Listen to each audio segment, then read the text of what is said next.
Hello friends, I'm Dr. Ishan Tharkar and I'm back with Covidology. Today we will discuss one of the hottest topic, that is home isolation. So for whom we do home isolation? So one, for the patients who have been detected swab positive, or second, after the discharge from the COVID care centers. What are the criterias? Under what circumstances we should be doing home isolation for the patients who have been detected positive? So this we already discussed in our last video.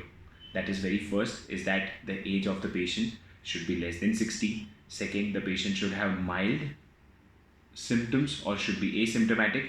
Third, there should not be any comorbidities like blood pressure, diabetes, or there shouldn't be any major history of any surgeries like bypass surgery or angioplasty or some related surgeries, or there should not be any liver failure or anything. Otherwise, they require hospitalization or COVID care center, or they should be taken to COVID care center. Third, duration. How long should we home isolate? So, if the symptoms have been, if there are mild symptoms or recently detected, then the home isolation goes on for around 17 days. If you have been discharged from the hospital, then the home isolation goes on ranging between 7 to 10 days depending upon your stay in the hospital or when you turned asymptomatic. Fourth, what about the premises? So when you are home isolating yourself, so preferably you should be having one separate room, which should be ideally a master bedroom for your stay. Uh, there are cases when we see patients who have been staying in one bedroom hall kitchen type of a flat system where they have a common washroom and toilet. In that case also you can home isolate yourself, but there are a lot of precautions that needs to be carried out. What precautions we need to carry out about this? So whenever you are home isolating, you should be wearing mask throughout the day or during the maximum time. Only when you are eating or drinking, that is a time when you can remove your mask for a while. Otherwise, you should be wearing the mask throughout the day. Ideally, you should be using N95 mask. You can use three-ply surgical mask, but then it needs frequent discarding. uh, I personally do not recommend use of gloves because sometimes improper use of gloves leads to spread of infection. So when we are not too sure about how to go about using the gloves, you should not be using the gloves. Uh, Next thing, very important, is that you should try to minimize the touch and contact to the objects. Now, some of the areas which are commonly touched are the doorknobs, are the electrical switches, are the taps, and the wardrobe areas or the cupboards. These are the ones that are commonly touched. So you should try to minimize the touch.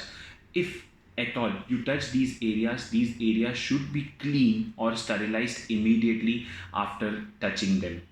Uh, so far as your food is concerned, so you should have a separate set of utensils for yourself. So during all those 17 days, you will be having the same set of utensils that needs to be used. Now these all utensils preferably should be clean and sterilized thoroughly, and once the isolation period ends should be ideally discarded.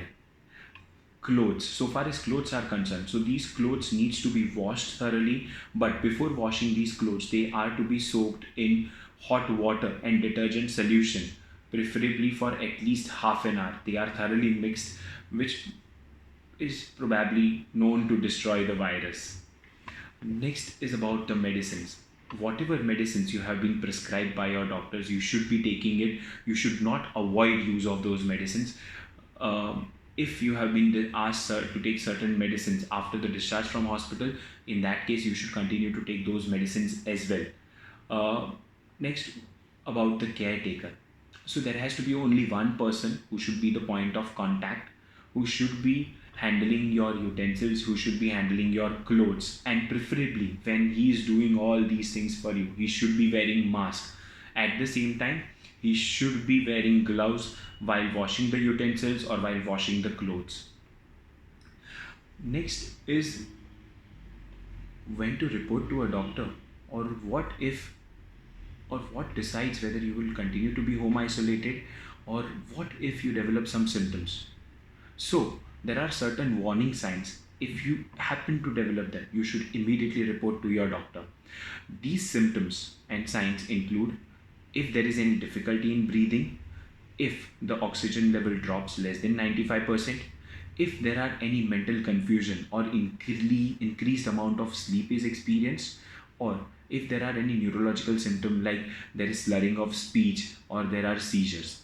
Under these criteria, you will be reporting to your doctor, or what you will be doing is that you will be reporting on the war room. But whether you are home isolating or you are getting discharged, when you are getting home isolation or you're home isolating yourself, do not forget to register yourself in the war room. That is one of the most essential thing for us. I hope this helps you. Thank you so much.